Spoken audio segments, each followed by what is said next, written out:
Sale in bici e sparisce nel nulla, lo trovano morto in via Agordo.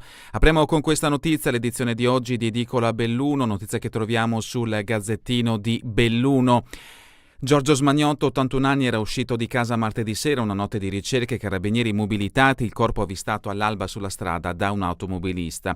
Una pedalata sulla sua bicicletta elettrica verso i confini della città, poi la morte che l'ha sorpreso sul ciglio della strada dove è rimasto lunghe ore fino al mattino dopo, quando un passante ha scorto la sagoma a terra in una posizione del tutto innaturale. Se n'è andato così Giorgio Smagnotto, 81 anni, ex agente di commercio originario di Lavalle Agordina ma residente a Belluno. L'uomo, malato da tempo, si era allontanato da casa nella serata di martedì. C'erano nubi livide che alla fine hanno partorito una pioggia leggera, quasi un assaggio della stagione autunnale che ad ampie falcate sta spazzando via gli ultimi refoli estivi. Ma questo non è stato sufficiente a fermarlo. Non era la prima volta che inforcava la bici per girare nelle sue strade, nella sua città, sotto il suo cielo, ma certo è stata l'ultima alla luce del drammatico epilogo, una pedalata dopo l'altra, un ricordo dietro l'altro, pensieri che si ricorrevano alla velocità delle gambe impegnate a premere faticosamente sui pedali. Giorgio è arrivato in via Agordo, la strada che da Mussoi porta verso Antole, nella prima periferia nord, dove però non è mai arrivato. Qualcosa è successo e il suo cuore, ormai indebolito dall'età, si è fermato per sempre. La sua sparizione da casa ovviamente non era passata inosservata. Alle 22 infatti giunta la chiamata dei familiari alla stazione dei carabinieri di Belluno. Ha preso la bici, non lo troviamo più, dicevano all'operatore con crescente angoscia. Da quel momento è scattato il piano provinciale per la ricerca delle persone scomparse, lunghe perlustrazioni attraverso vicoli, strade ad alta percorrenza, viottoli laterali, uno sguardo sui campi, un altro nei fossi. Hanno impegnato i carabinieri nel cuore della notte, dell'anziano nessuna traccia. Ieri mattina la triste scoperta, erano circa le 6 e sotto la luce ancora incerta dell'alba un passante ha scorto il corpo dell'uomo adagiato vicino alla bicicletta. Nessun coinvolgimento di terzi, era semplicemente riverso sul ciglio della strada lungo quella via Agordo che aveva deciso di esplorare senza una meta, forse senza la volontà di sparire, forse senza quella di ritornare. I carabinieri si sono portati sul luogo e ci hanno messo poco per riconoscere in quell'anziano esanime la persona per la quale erano scattate le ricerche. Poi il corpo è stato pietosamente ricomposto e trasferito nell'obitorio dell'ospedale San Martino. La tragedia familiare si era compiuta.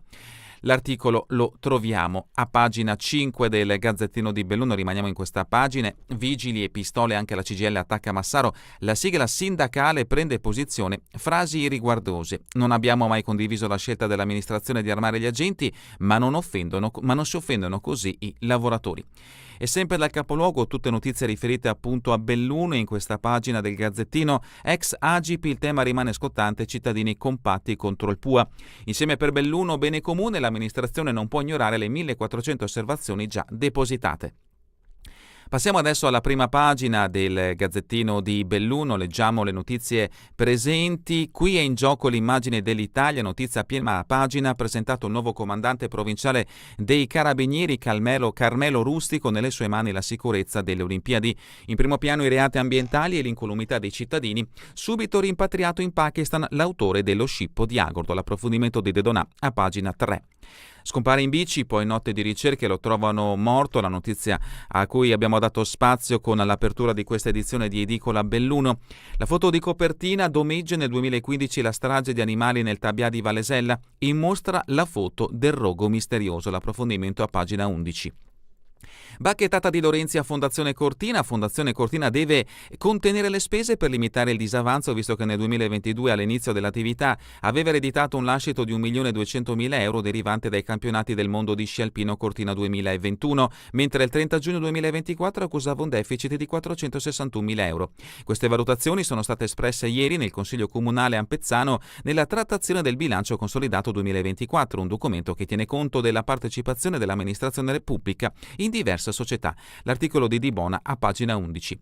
Longarone, occhialeria premiati i talenti del Master, l'approfondimento di Toscani a pagina 9 e ancora Feltre, dati positivi per il turismo, in crescita gli stranieri, l'articolo di Scarton a pagina 6. Belluno, un approfondimento riferito al meteo, temperature giù, prima neve sulle cime alpine. Il sensibile calo delle temperature ha portato i primi fiocchi sulle Dolomiti sopra i 2200-2300 metri, tra le cime imbiancate anche quella del Civetta. L'approfondimento a pagina 10.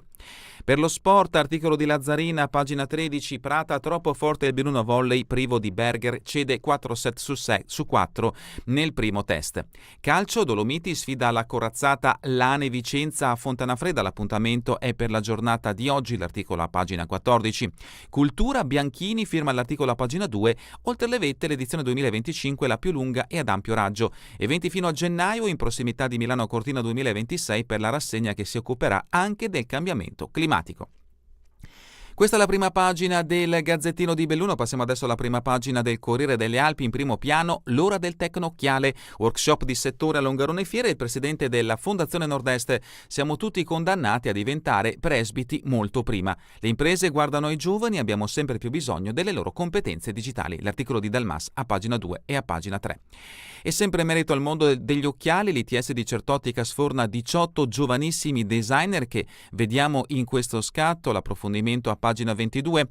Giunta Fusaro soddisfatta, turismo a Feltre, in crescita i dati dell'imposta di soggiorno, richiamo trovato anche sulla prima pagina del Gazzettino, in questo caso sul Corriere, l'articolo a firma di De Barba. Cortina, Socrepessa, attesa di Saldini, si deciderà tutto al TAR. Il cantiere della cabinovia prosegue il 29 ottobre, data del destino.